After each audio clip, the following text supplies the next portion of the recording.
Hey, good Monday morning. This is the first Monday. I'm like 12 days past surgery that I have gotten up, put on clothes. Okay, they're stretchy pants, but they're still clothes. Put on a little makeup and I'm feeling more like a human. So the actual recovery from surgery is fine. I've just been battling migraine headaches. And so that's something that I'm trusting the Lord for, which leads me into reading Isaiah 41 this morning. And when I read verse 14, he says, "Do not fear, I will help you." Well, for those of you who may or may not know me, my mom died an early death. She was sick the last 10 years of her life. And somewhere in my young life, there was a trigger to sickness equaled something bad and long term. And so I am super duper healthy. But when I get sick, like where I have a migraine or whatever, migraine being the theme of the week, then the enemy knows how to throw long-term lies that I have believed that, this is probably more than a migraine. You're going to have a CAT scan. It's probably going to show a mass in your brain. You're probably going to die a slow agony. You get the picture. This morning, I took a walk. I walked 6 houses down and 6 houses back, trying to build up my strength and get oxygen into this brain so I won't have migraines. But one of the things I was just thinking about, and the Lord just really spoke to my spirit, is that the enemy is so smart. He's cunning, right? He's a big deceiver, big fat liar, but he's a bully. And if he finds something that works, he's going to use it over and over and over. So my trigger is, eek, I'm sick. I have a migraine. I feel like crap. Eek.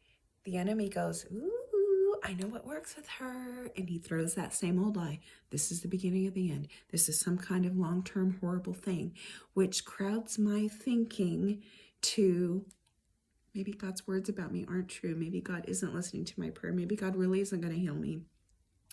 And then I get into a spiritual tizzy. So as I'm learning to listen to God's voice and apply his word despite my circumstances, I'm also recognizing that the enemy yaps a lot in my ear, and I want to change the narrative. I can't stop him from yapping, neither can you, but what we can do is say, yo, I see you yapping. I know that you see my migraine headache as an instance to walk into my room with your evil swagger and tell me the same old lies because I've believed them for a long time. But enough. Just recognizing what the enemy does, I'm learning, is the beginning of the end for that lie to have a hold and a power on us. So as I was walking up my front door, I thought, Lord, thank you for revealing that to me. And he said, Christina, please assess. How much do you believe the lie? And how much do you believe my truth? When I don't have a migraine, I believe God's truth. Oh, yeah, I'll go to bat for God's truth. But when there's a migraine and I'm on my bed writhing in pain, yes, that's dramatic, but that's who I am. It's really hard for me not to listen to the lie and believe it as true. So I don't know what your trigger is. I don't know what the same old lie is that the bully, our enemy, throws at you every time you walk into that.